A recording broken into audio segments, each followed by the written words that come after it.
आणि ज्यांच्यामुळे मी इथे उभा आहे असे सर्व महामानव यांना प्रथम विनम्र अभिवादन करते।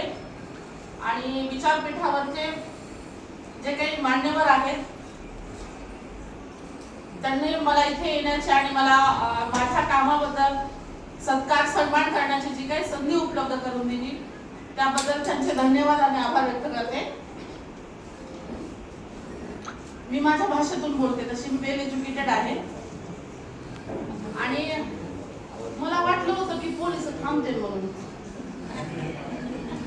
आहे की नाही, एक दोन थांबले तर आणि त्यांना सन्मानित केलं। जे काही चांगले लोक म्हणजे जे काही त्यांनी समाजासाठी हिताचं काम केलेलं आहे त्या सगळ्यांना सन्मानित करत आहेत, करण्यात आलेलं आहे, त्या सगळ्यांचे पण अभिनंदन करते।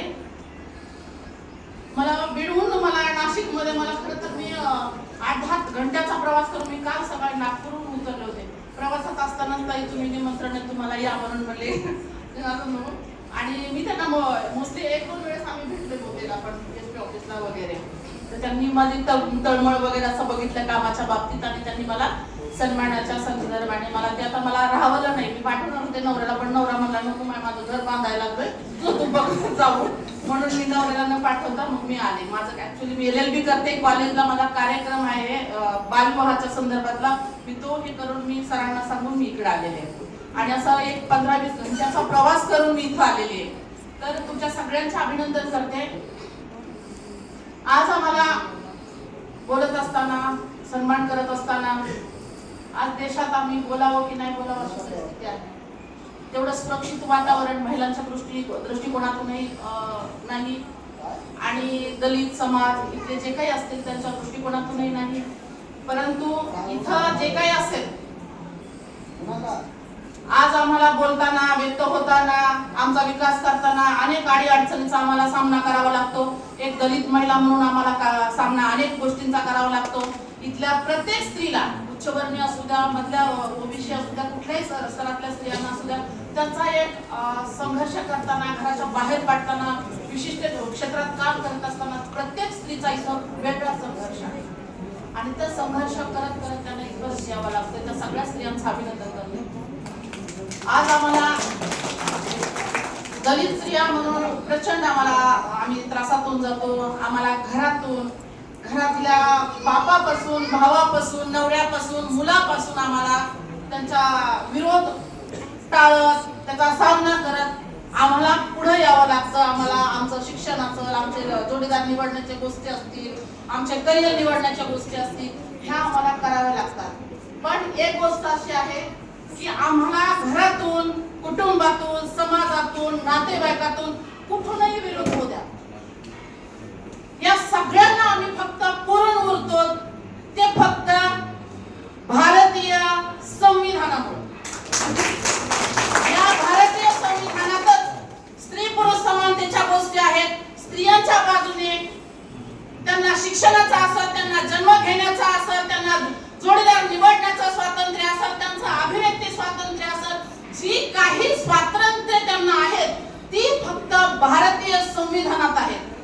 त्यामुळे इथे ज्या काही स्त्रिया उपस्थित आहेत, ज्या कोणत्याही समाजातून येऊ द्या, त्या सगळ्या स्त्रियांना माझी विनंती आहे की हे बघा, आपल्या घरात एक आपलं श्रद्धेचं एक स्थान असतं, तिथे आपलं देवघर असो, आपण ज्या काही कुणाची आपण उपासना करत असो त्या गोष्टी आपल्याला सगळ्या माहीत असतात, आपल्याला हरिपाठ माहीत असतात, आपल्याला देवाचे जे काही गोष्टी असतात ना, प्रत्येक देवाचे जे काही त्यांची आस्था असते त्या सगळ्या गोष्टी आपण पाठ करतो, आपल्याला माहित असतं दिवा कधी लावायचा, वाती कधी वळायच्या, आपल्याला हे माहित असतं। परंतु आपण आपल्यावर अन्याय झाला, आपल्यावर अत्याचार झाला, आपलं म्हणणं कोणी ऐकून घेत नसेल, आपलं करिअर करायचं असेल, आपल्या लेकराला शिकवायचं असेल, आपल्या लेकीचं स्वयंपाक जमवायचं असेल, आपल्या बाबतीत हुंडा कोणी मागत असेल, लेकीच्या संदर्भानं, मुलाच्या संदर्भानं जे काही अत्याचार होत असते तर आपण काय केलं पाहिजे याचा आपल्याला अभ्यासच नसतो। आणि अभ्यास जरी असला तर ते करू दिलं जात नाही। तू आणि घर बघ म्हणायचं, तुला लय कळायलंय का, तू लय शाणी झालीस का, असं म्हणून आपल्याला दाब दडपण केलं जातं। अशा टायमाला सामाजिक कार्यकर्त्यांची नक्की मदत घ्यायची, पण आपण कायद्याचा अभ्यास करायचा।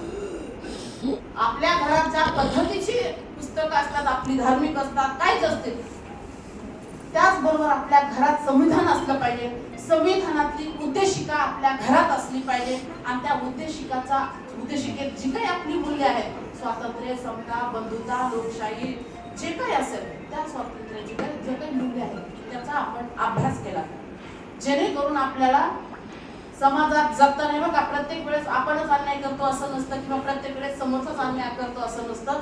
तर भारतीय संविधानातील जी काही मूल्य असतात त्या मूल्यानुसार जे काही कायदे बनतात त्या कायद्यांचा पण अभ्यास केला पाहिजे. इथे काही पोलीस अधिकाऱ्यांना इथे सन्मानित केलेलं आहे. साधारणपणे माझा आणि पोलिसाचं कवा पटत पोलिसांबद्दल बोलायचं जातं, पण नाशिकचे पोलीस अधिकारी अतिशय चांगली बरं का. बाळासाहेब पाटील यांनी एक आम्ही भेटलो, अर्ज दिला आणि दुसऱ्या म्हणजे त्याच रात्री पोक्सोचा आरोपी अटक करायला लावला होता. बाळासाहेब पाटलांनी येवल्यात मधला आरोपी होता, पोक्सोचं प्रकरण होतं, त्याच्यात त्यांनी अटक केलं होतं. काही प्रकरणाबद्दल त्यांनी अतिशय स्ट्रिक्ट ऍक्शन घेतली होती इथे. कारण काही महिला इथं युट्यूब वरून काही रॅकेट चालवतात, बदनामीचं, महिलांची बदनामी करून त्यावर पैसे कमवतात. त्याबद्दलच्या सुद्धा आम्ही त्यांना तक्रार केलं होतं, त्याच्यावरती पण त्यांनी ऍक्शन घेतली होती. पण मात्र आमच्या इतर जिल्ह्याच्या ठिकाणी गेलं ना की आमचं त्याचं पटतच नाही. जिथं काही आरोपी अटक होईल का तिथं पोलीस अधिकारी बरोबर पेन ठेवतील, कलमच वाढू देत नाही.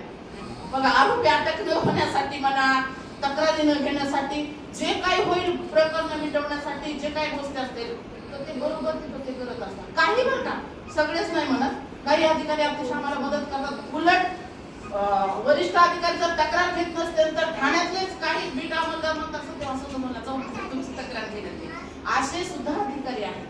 त्याच्यामुळे त्या अधिकाऱ्यांचंही अभिनंदन करते, त्यांना धन्यवाद देते. आणि महाराष्ट्रामध्ये बघा, सरकार कुणाचंही असू द्या, परिस्थिती कशी असू द्या, पण इथलं कायद्याचं राज्य आहे, लोकशाही आहे. भारतीय संविधानावर देशाचा कारभार चालतो.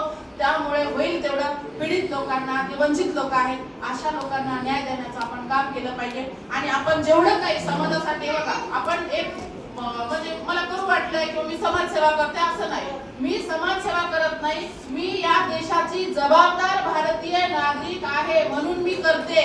आणि हे माझं समाजसेवेचं म्हणा, समाज कार्याचं म्हणा, ते माझं कर्तव्य आहे. It's my duty. मी माझी ड्युटी निभावते, त्याच्यामुळे मी फार मोठी आहे असं मी कधीही स्वतःला समजत नाही. त्याच्यामुळे आपल्या अवतीभोवती जर कुठं कायद्याचं उल्लंघन होत असेल तर तिथं आपण उभा राहिलं पाहिजे. जिथं काही क्राईम्स घडत असतील तर तिथं आपण उभा राहिलं पाहिजे. आज मला तुम्ही ऐकण्याची, बोलण्याची संधी दिली आणि जनार्दन भाऊंनी मला इथं माझा मान सन्मान केला, त्याबद्दल त्यांचे धन्यवाद देते. आणि भविष्यात सोबत राहून काम करू, काही अडचण नाही. आणि तुमचे खूप खूप आभार आणि अभिनंदन की तुम्ही एक समाजातून एवढ्या लोकांना निवडलं, एवढ्या लोकांचं काम बघितलं, एवढ्या लोकांपर्यंत तुमचा संपर्क आहे. माझ्या फ्रेंड इथं दिशा शेख आहेत, किरणताई आहेत, त्यांचाही सन्मान होत आहे. सो मला या निमित्तानं खूप भारी वाटलं, बरं वाटलं. आणि असे पुरस्कार दिले तर आणखी जबाबदारी असतेची वाटते मला असं वाटतं. त्याच्यामुळे इथून पुढे सुद्धा मी माझं संवैधानिक काम म्हणजे कायदेशीर प्रक्रियेने संवैधानिक मार्गाने करेन असं तुम्हाला आश्वासन देते.